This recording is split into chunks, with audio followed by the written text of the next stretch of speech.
Hello there everybody, welcome back to my channel. My name is Joesephyr and winter has most definitely come when it comes to England already because it's been chucking it down with rain every day for the last week. Welcome to this week's video for Should You Pull for Dissidia Final Fantasy Opera Omnia, and today we're going to be discussing Kimahri, his LD, his rework and the event that comes along with him. And I know that Kimahri has a pretty cult following when it comes to the Final Fantasy fandom. There's a lot of people who really enjoy Kimahri, but how good is he in Opera Omnia, especially considering we've had an onslaught of harsh banners in the past, and we've got a pretty heavy onslaught of banners coming up in the near future as well. Is this a time to spend, or is this a time to save? If you would like to find out more, then stay tuned and keep on watching.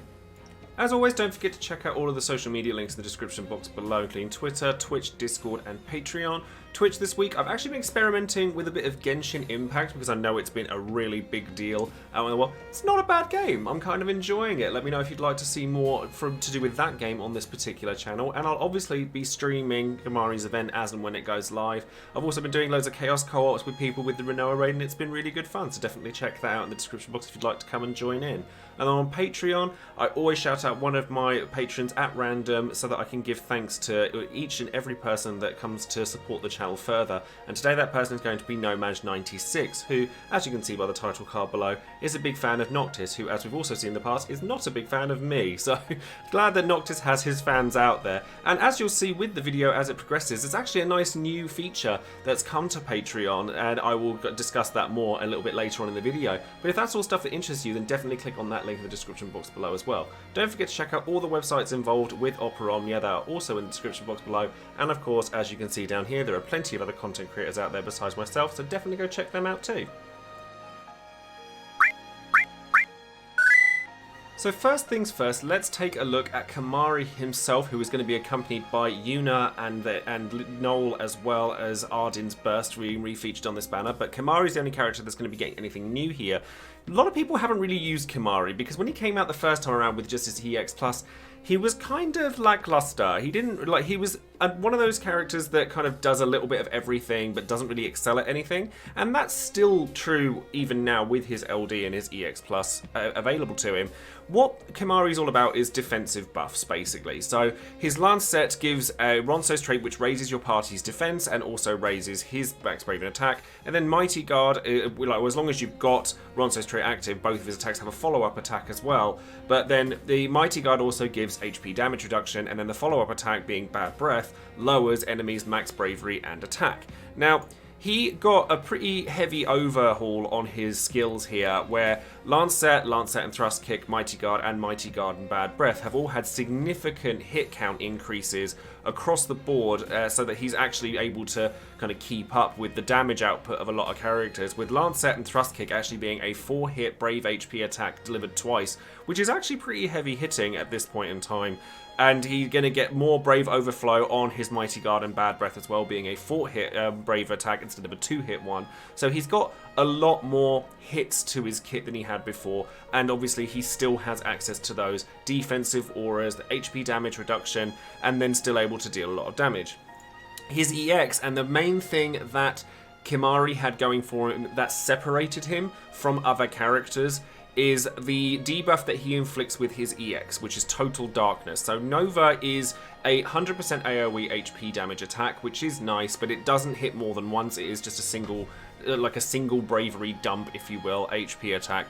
But Total Darkness is a blind effect that is guaranteed to miss. There's no way that they're going to hit, because blind itself is actually just a heavy reduction in accuracy, whereas the Total Darkness debuff inflicted by Nova is a straight up, you are going to miss your next attack. So it's useful in combination with trying to sort of stop enemies from getting their recast abilities off, or an ability you know is coming that you really don't want to have to deal with.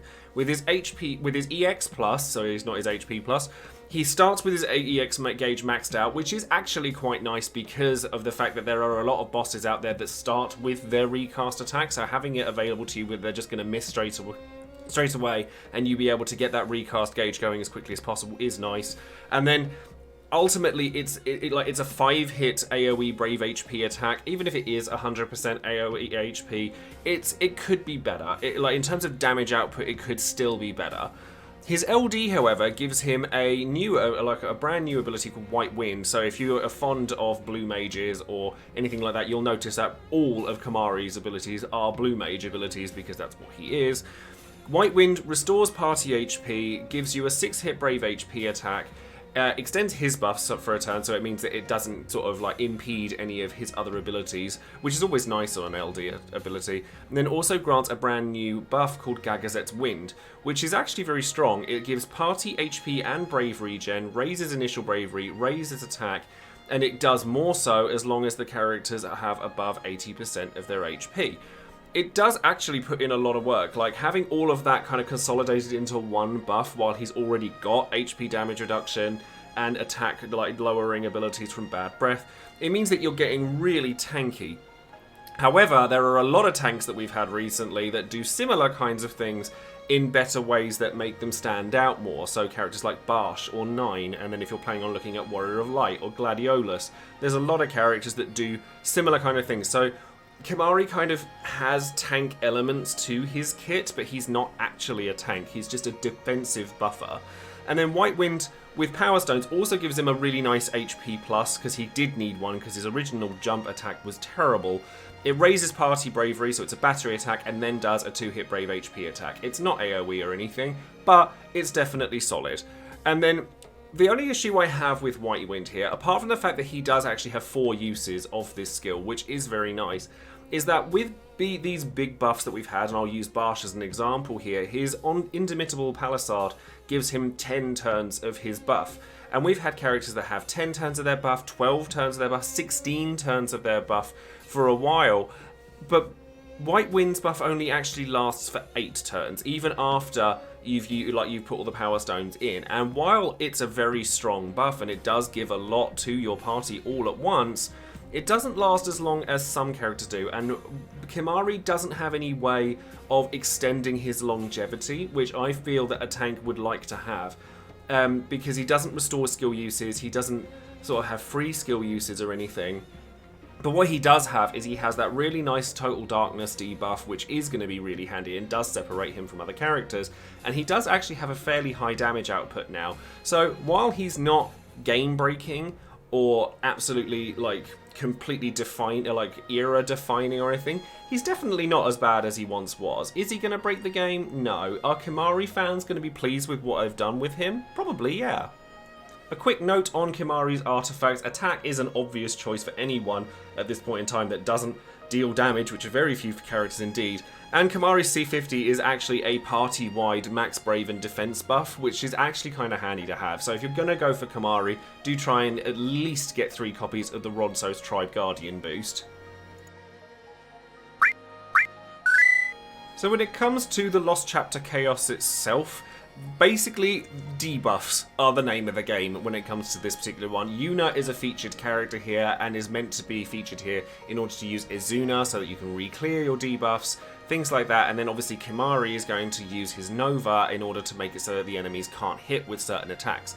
Your first wave in the Chaos is going to be Motherweed, which is the variant of Mulbara that summons smaller Mulbaras. So obviously you're going to have to deal with Bad Breath, Fetid Breath, whatever they call it for this particular variant on this creature. But that's the first wave. The second wave, the actual boss of this particular Chaos fight, is the Osteoavis. So it's the zombie variant of the Archaeoavis that we've seen numerous times, not only in Kimahri's original event, but also in Abyss. We've seen it in her various Heretic missions before. But basically, these guys have, well, these guys because the main kind of twist on this one is that there's 2 of them instead of 1. As opposed to them having like brand new attacks or anything, the main gimmick here is that there are multiples of them. Their main thing is that they have a recast attack, which is the N Ball or Dimension Ball, which is a AoE Brave HP attack that heals them and also inflicts a buttload of debuffs onto your characters. The idea here is that you're meant to take Kimahri to use Nova so that when you expect either Fetid Breath, so you see all come up on the Motherweed, or you see the recast abilities come up on the Osteoavises, you use Nova, they're blinded, it doesn't work on you. However, not everyone is going to pull for Kimahri. So in terms of characters you could bring along to the regular Chaos and not just the Chaos Challenge, bring along somebody that evades debuffs, whether that be Aphmau or Lena or somebody similar to those guys. debuff evasion is going to be really huge for you. Failing that, you could always bring characters that are absolutely overloaded with just framed buffs, so Barsh, for example. And Barsh will actually help soak up a lot of the AoE Brave HP as well. So you can bring characters along like that. But the Osteoavises like to inflict debuffs with practically every attack they do, whether it's initial bravery, attack, imperils to their own elements, so fire, ice, wind, defense down, attack down, speed down. They do so many debuffs, and they do it on such a regular basis that poor old Yuna's going to have to put in overtime during the Chaos Challenge in order to try and cleanse this stuff off. However, as with most Chaos Challenges, we're coming really close to the end of the Chaos sort of era, and we're entering Lufenia era. A lot of these Chaoses aren't going to be difficult for you because you're going to have characters like your Noctises, like your Ardyns that are going to just do crazy amounts of damage. Your Amidatelian friends and characters like that are just going to make it so that they never get a turn in the first place. So honestly, the actual Chaos itself shouldn't be too difficult for you as long as you have created yourself a nicely varied roster. You have a character that has debuff evasion, you have a high-end DPS or damage dealing character, and then you have someone that can soak up some damage. So they're all going to work very nicely for you. And then Noel's feature on this particular banner, I'm not entirely sure what it's for. I think it's for just having the defense penetration from his EX. But Noel's kind of outdated, Yuna's pretty outdated, so with the Chaos Challenge itself, you're going to want to bring Ardyn. If you have him, he is going to be your damage dealer, straight up. Kimahri's purpose is to use Nova to nullify those recasts and those nasty debuff-based attacks. Yuna is there to cleanse those debuffs if you get them, and then Noel is kind of just a damage dealer, and that's what he's there to do, but Ardyn just does it so much better.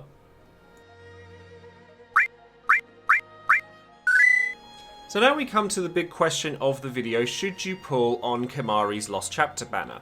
I personally am of the opinion that Kimahri actually isn't bad at all. He just suffers from a very, very poor case of timing. He's been released after Noctis, Ardyn, Barsh, lots of characters that people have been very, very excited to get and have likely spent a lot of resources on those characters.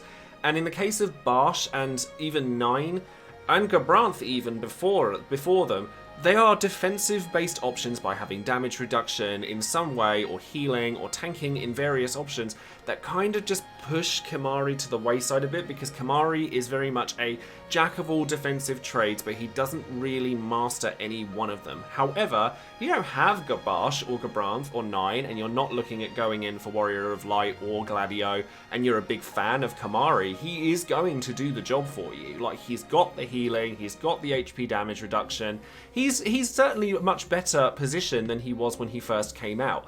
And Nova is unique. No other character has the Total Darkness debuff, so that blind is going to go off.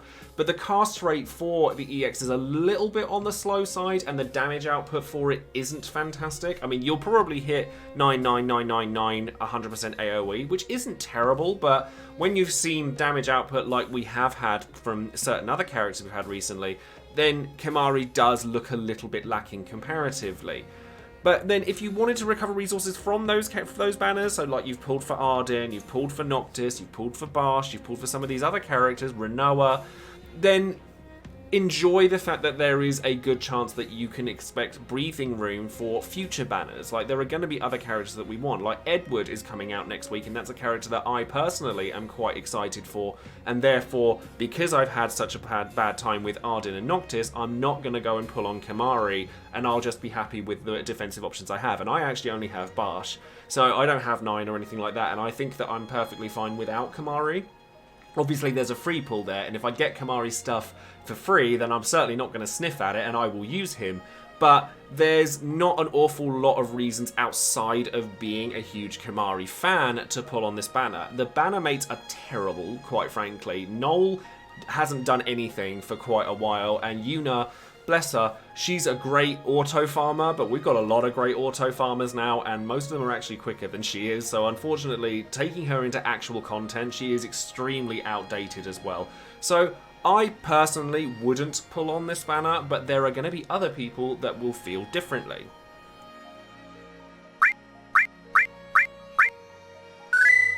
And now for a brand new section to my Should You Pull videos that I'm hoping will give you guys a bit of insight into other people's opinions on these characters as they're released, and this is going to be titled Would You Pull? And what I've done here is I've put a poll out to my patrons to see what their opinions are over these banners, and also get a few comments from different people asking exactly why they would or wouldn't pull on any particular banner. So as you can see here with the graph I've got here, 59% of the people that I asked whether they would pull on this banner said no. 35% said that they would use tickets, and 6% of them said that they would use gems. So asking a couple of people why they felt the way that they did, but like I said, the majority of people here did say no, but honestly I was kind of expecting that more people would say no to this. And so for the people that did say no, MTG Basilisk said that he'd voted no because he already had Yuna and Noel fully built, and he doesn't have any of Kimahri's weapons because he didn't pull for him the first time around. Kimahri's not bad, but I'd have to get his 35 CP, his EX, and his LD, and because of that, I just don't think that he's worth my resources. I prefer to have banners where at least one banner mate would provide a brand new EX. And I agree with that. Like, I think that people underestimate the fact that there's a lot of characters that you have to get multiple things for, and that makes them a lot more daunting. And because a lot of people didn't pull for Kimahri the first time around because he wasn't very good, it makes him much harder to pull for now. And the same applies to new characters, like the same will apply to Edward when he comes out next week. Because he's new, you have to get all of their stuff, and that makes them a little bit scary. Nalthian says, so I just voted in the poll, but I'll share my thoughts here. Ultimately, Kimahri is like a lot of characters who fall into the jack of all trades, master of none, and doesn't naturally excel in any area enough to really warrant attention. Again, I agree with this. When his EX Plus was originally released, he had the problem where he's fine. He's certainly not like Zell or Fang, where he's got massive glaring issues, but he falls victim to the reality that resources are limited, and the timing of him is really, really poor. I definitely agree with that, having pulled for Noctis Barsh and etc., and it not go very well. So there's 3 really good banners that you can chase Ardyn Burst on. Yeah, I agree with this as well. If you were going to chase for Ardyn's Burst, I would personally wait for Edward, and I wouldn't chase it here either. Yuna, despite being a fan favourite, is really outdated, and she wasn't even great when her EX first came around, as the same applies to Noel's EX. So yes, this is something that I definitely agree with. So, you know, unless you're dropping large amounts of money on the game to max up everyone, the reality is that we have to pick some banners to skip, and this banner is a lot easier to skip than the multitudes of better banners surrounding it. And as a side note, because Kimahri is considered meh the first go around, there aren't a lot of people who had him maxed out. So again, this applies to what I said on the last comment. So I definitely agree with what's being said here. And then similarly, we also have Raelius, who said that Kimahri is a good unit to rebuild resources on before all the other better characters coming up. So a lot of people do agree with me, but however, there are some people that do disagree with the way that I feel. So I was saying Borns here says, between the unique guaranteed blind on a full damage AoE EX, the significant party auras across multiple stats, passive party brave and HP regen, burst healing, frequent battery, HP damage reduction, poison, max bravery, and attack debuff, Kimahri has a lot going for him. He'll never be dead weight in a fight, does reasonable amounts of damage for a utility support, and due to the way his kit is set up, he's intended to be support for a party that wants to be as aggressive as possible. And I do get where this is coming from, because there are a lot of different things that Kimahri does, and when you list it all out, it does sound like a large amount of different things. So yes, Kimahri does have a lot going for him. But my argument toward that is that there are a lot of other characters that also have a lot of utility. Characters like Alphino, for example, who has all of that stuff, has the auras, has the battery, has the healing, but also has that infinite longevity that kind of applies to him, and he doesn't have an LD that we have to chase after either. So there are certain characters that I look at and I think that, you know, they need to have something that really sticks out. So while the total blindness is really nice, we do also have access to characters like Kefka coming up who have HP silence in their kit. And it's rare that you're going to find enemies that are resistant to HP silence and not total darkness. And then Quicksilver Lance here says, I really like Kimahri. He's the first favourite I pulled for and I made him work in my team for ages. But if you like a character enough, you will make them work. Yes, he's getting my gems. Hopefully I can luck out on Ardyn Burst while I'm at it. I've probably got enough tickets for Edward as well. So yeah, this is also a good point to make, and it's something that I've said, and I have my disclaimers and stuff at the bottom of my videos every time as well. If Kimahri is your favourite character, then pull for him. He is not going to disappoint you. He's certainly not a terrible character. I just personally feel that there are a lot of other characters that eclipse him. So yes, let me know what you guys think of this new section of my videos, the Would You Pull, and if you would like to have your own voice heard when it comes to any of these videos and vote on these particular polls and see if your comments want to get added to the video as well, then definitely click on the Patreon link down below. So that's going to be all for me this time around with Kimahri's banner. Let me know in the comments below whether you're planning on pulling for Kimahri, whether you're planning on gems, tickets, whether you agree with some of the other people that have made comments that I've popped into the video as well. And of course, don't forget to like the video, subscribe to the channel, share the video out to anyone who plays Dissidia or Opera Omnia, and of course click that bell for notifications of any future videos I might be making. That's going to be all from me. Next time around we're going to be looking at Edward's banner, so we've got that to look forward to, and that's a character I'm significantly more interested in than Kimahri, so hopefully you guys will have that to look forward to. So I will see you guys in the next video or stream. Thanks everybody, take care.